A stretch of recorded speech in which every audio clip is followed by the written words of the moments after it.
Assalamualaikum warahmatullahi wabarakatuh. Kami dari kelompok 3 ingin mempresentasikan hasil kerja kelompok kami dengan judul Kerangka Konseptual Pelaporan Keuangan. Berikut nama anggota kelompok kami. Yang pertama, Dinda Novianti, lalu Devi Fatmawati, Maharani Ayunarko, dan Putri Irda Asri Lestari. Pada bab pembelajaran kali ini, kami akan membahas mengenai pengertian kerangka konseptual pelaporan keuangan, tujuan kerangka konseptual pelaporan keuangan. Yang ketiga, ada tujuan kerangka konseptual pelaporan FASB, lalu ada tujuan pelaporan entitas non-bisnis, dan yang kelima ada informasi kerangka konseptual pelaporan keuangan, lalu yang terakhir ada elemen-elemen statement keuangan. Yang pertama, pengertian kerangka konseptual pelaporan keuangan. Kerangka konseptual pelaporan keuangan atau KKPK merupakan pengaturan yang merumuskan konsep yang mendasari penyusunan dan penyajian laporan keuangan untuk pengguna eksternal. Kerangka konseptual bukan merupakan PSAK, sehingga tidak mendefinisikan standar untuk pengukuran atau isu pengungkapan tertentu. Kerangka konseptual ini tidak mengungguli PSAK tertentu.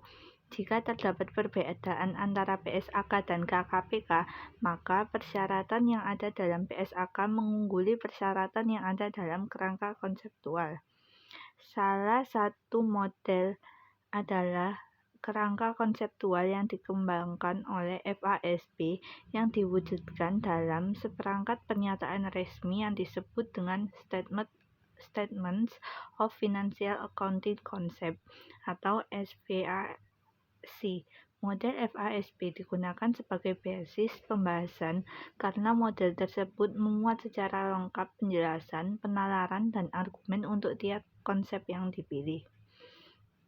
Lalu, tujuan dari kerangka konseptual pelaporan keuangan. Tujuan sendiri adalah ke arah mana segala upaya, tindakan, dan pertimbangan dicurahkan. Oleh karena itu, penentuan tujuan pelaporan keuangan merupakan langkah yang paling krusial dalam perekayasaan akuntansi. Tujuan pelaporan keuangan ini menentukan konsep-konsep dan prinsip-prinsip yang relevan yang pada akhirnya menentukan bentuk, isi, jenis, dan susunan statement keuangan. Untuk menurunkan tujuan pelaporan keuangan, pihak yang dituju dan kepentingannya harus didefinisikan dengan jelas. Yang pertama, ada masalah penyusunan tujuan, lalu aspek sosial tujuan pelaporan, yang ketiga, perkembangan tujuan pelaporan. Masalah penyusunan tujuan. Masalah penyusunan tujuan adalah menentukan siapa yang dituju, apa saja kepentingannya, seberapa luas atau banyak informasi yang diinginkan, apa saja sumber informasi yang telah tersedia, dan seberapa banyak informasi dapat dilayani melalui statement keuangan. Terdapat dua pendekatan dalam menentukan tujuan penyediaan informasi atau pelaporan keuangan, yaitu ada menyediakan informasi untuk sehimpunan pemakai umum yang mempunyai bermacam-macam kepentingan keputusan, atau ada menyediakan informasi untuk kelompok pemakai tertentu yang mempunyai kepentingan tertentu yang diketahui atau teridentifikasi. Lalu yang kedua ada aspek sosial tujuan pelaporan. Tujuan nasional dapat tercapai apabila kegiatan individual dengan berbagai motivasi untuk mencapai tujuan individualnya juga memaksimumkan tujuan negara. Maka tujuan pelaporan keuangan harus dipertimbangkan dalam konteks tujuan kegiatan sosial atau masyarakat dalam suatu negara. Tiga macam dari tujuan kegiatan sosial atau masyarakat dan implikasinya terhadap penentuan tujuan pelaporan keuangan, yaitu ada tujuan fungsional atau fungsional objektif, lalu terdapat tujuan bersama atau common objective, dan yang ketiga ada tujuan kelompok dominan atau dominant group objective. Lalu terdapat perkembangan tujuan pelaporan keuangan. Atas dasar aspek sosial di atas, tujuan pelaporan keuangan dalam profesi akuntansi di Amerika mengalami semacam evolusi. Perkembangan terjadi karena pergeseran kesepakatan dalam hal siapa kelompok yang dituju, apa kepentingannya, dan seperti apa model pengambilan keputusan yang digunakan.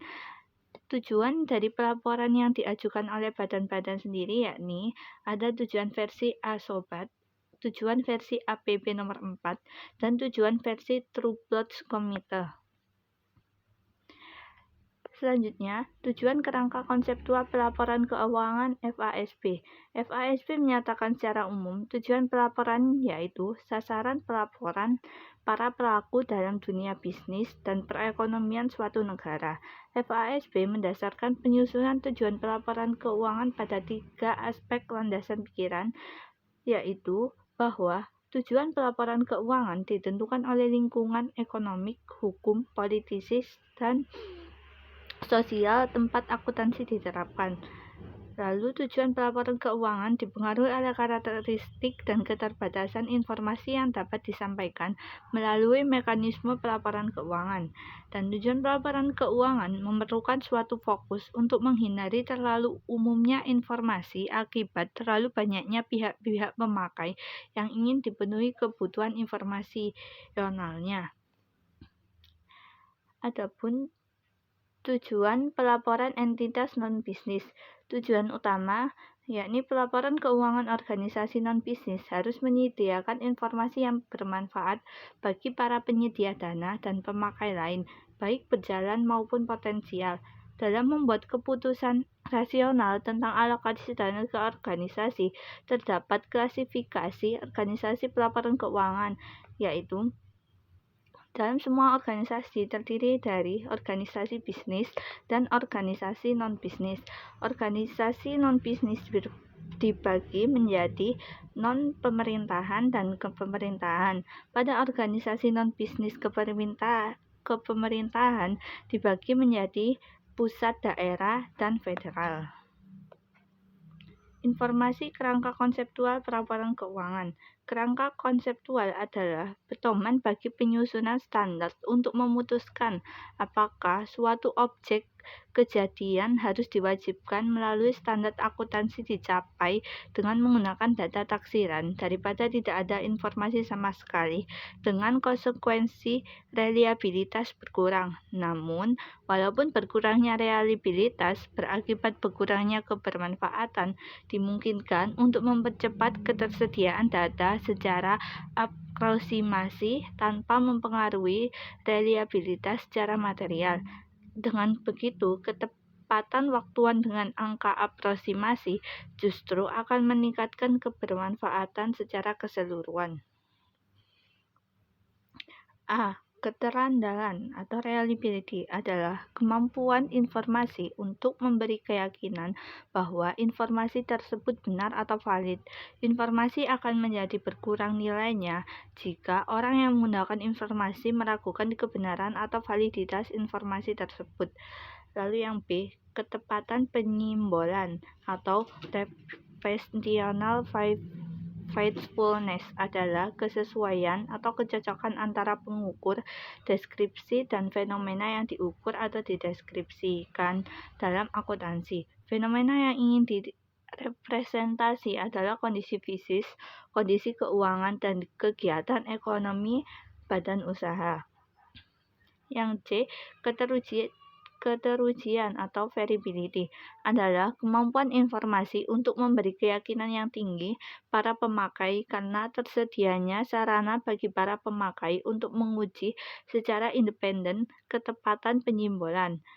Dan yang D, kenetralan atau neutrality adalah ketidakpihakan pada grup tertentu atau ketakterbiasaan dalam perlakuan akuntansi.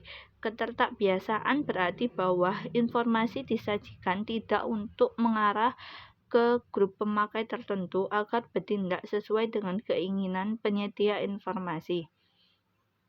Yang E, keterbandingan atau comparability adalah unsur tambahan yang menjadikan informasi yang bermanfaat, yakni kemampuan informasi untuk membantu para pemakai mengidentifikasi persamaan dan perbedaan antara dua perangkat fenomena ekonomik. Yang F, materialitis atau materiality, yakni suatu informasi kemungkinan memenuhi semua kualitas untuk dilaporkan melalui statement keuangan. Informasi harus diakui dalam sistem pembukuan sehingga pengaruhnya terrefleksikan dalam statement keuangan. Lalu selanjutnya ada elemen-elemen statement keuangan. Elemen statement sendiri adalah makna yang sengaja ditentukan dalam perekayasaan akuntansi untuk menyimbolkan atau mempresentasikan realistis kegiatan usaha suatu badan usaha sehingga orang dapat membayangkan realistis kegiatan tersebut secara keuangan tanpa harus menyaksikan sendiri secara fisik kegiatan tersebut. Yang terakhir ini ada penalaran penentuan elemen-elemen statement keuangan. Itu terdiri dari tujuan pelaporan keuangan, yakni tujuannya melayani keputusan investasi dan kredit. Ada juga karakteristik kualitatif informasi, itu keberpautan dan keterandalan dengan fokus ketepatan penyimbolan. Fasilitas fenomena fisik keuangan dan badan usaha. Lalu informasi sistematik ini dari posisi keuangan per posisi keuangan, kemampuan melabah, kemampuan menciptakan aliran kas, kinerja manajemen dan pertanggungjawaban manajemen. Itu semua yang termasuk ke dalam elemen-elemen statement keuangan. Sekian presentasi dari kelompok kami. Mohon maaf apabila ada salah-salah kata. Wassalamualaikum warahmatullahi wabarakatuh.